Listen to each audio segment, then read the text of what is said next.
The bond phenomenon is a unique transformation introduced in Pokémon XY series, connecting to a Pokémon's hidden potential, similar to Mega Evolution and Primal Reversion. However, unlike those transformations, the bond phenomenon doesn't require any specific items from the trainer or Pokémon. The only known Pokémon capable of this transformation is Greninja, which becomes Ash Greninja. In this form, Greninja's strength significantly increases, allowing it to create powerful water shurikens on its back, which it uses effectively in battles. Not much is known about this ability, but according to Professor Sycamore, it is said that the phenomenon occurred several hundred years ago and rarely happens. This is a reference to the hero Greninja, which is depicted in the ninja village and resembles Ash Greninja. It is noted that the phenomenon is related to the Pokémon's potential ability and does not happen to just any Pokémon.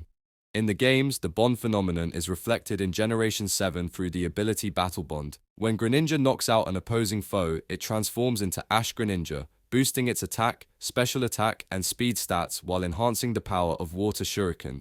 However, in Pokémon Scarlet and Violet, when Greninja knocks out an opposing foe, only its attack, special attack, and speed stats are boosted.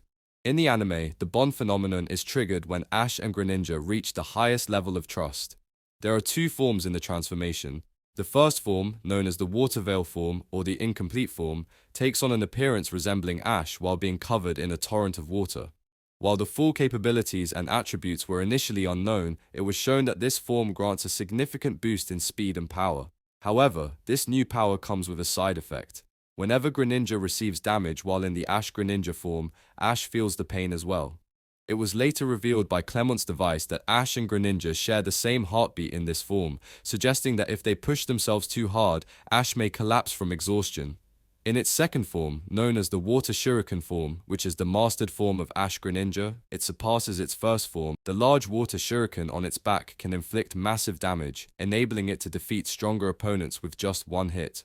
This is demonstrated in the Kalos semi-final, where Ash Greninja defeated Sawyer's Mega Sceptile with a single hit from the big Water Shuriken, despite Water-type moves generally having little effect on Grass-type Pokémon.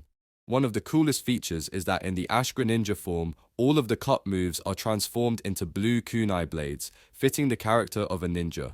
It was later revealed why Ash and Greninja struggled to master the Ash Greninja form. Neither of them had complete trust and faith in each other. Ash's long-standing fear of losing his Pokémon affected him, as seen when he perceives Greninja leaving him, or even in the opening depicting Greninja's departure, while Greninja feels insecure about their close bond.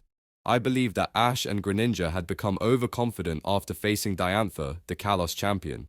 However, learning that Sawyer was 2 steps ahead of Ash, having already obtained the 8th gym badge before him, caused Ash to doubt himself, contributing to Greninja's inability to transform during their battle, resulting in Sawyer's first victory against Ash.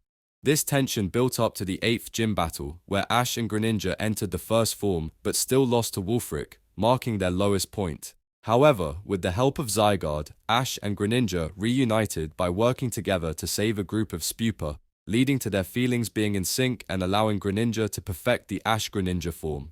Before the rematch against Wulfric, Greninja showed Ash its Pokeball and rolled it over to him, reminiscent of when it was first caught, signifying their resolve to start anew. During the rematch against Wulfric, Ash and Greninja tapped into their perfected form without passing out, demonstrating that Ash could now manage the pain when Greninja took damage. Despite recently mastering the power, Ash Greninja defeated Mega Sceptile and Abomasnow, and was capable of facing Alan's Mega Charizard X, which had battled many Mega Pokémon and the Weather Trio. Despite the loss in the Kalos final, the bond phenomenon was crucial during the Team Flare arc. Even Mega Evolution Energy couldn't control the bond phenomenon of Ash and Greninja, despite it successfully working on Zygarde. Due to their mental link, Ash and Greninja could locate Chespin within the Megalith before it reached the Sundial, which could have ended the world.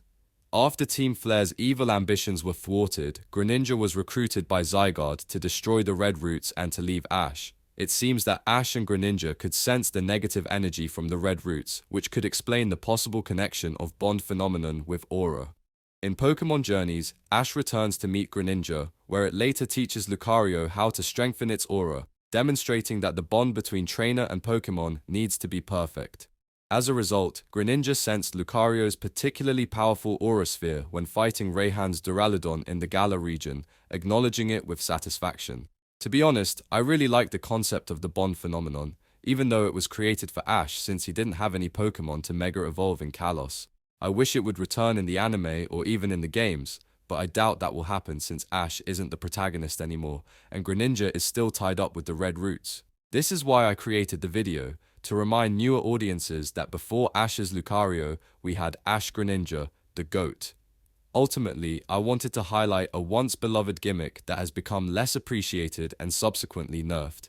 Anyway, that's it for the video. I want to thank everyone for 500 subscribers. I truly appreciate your support and have a great day ahead.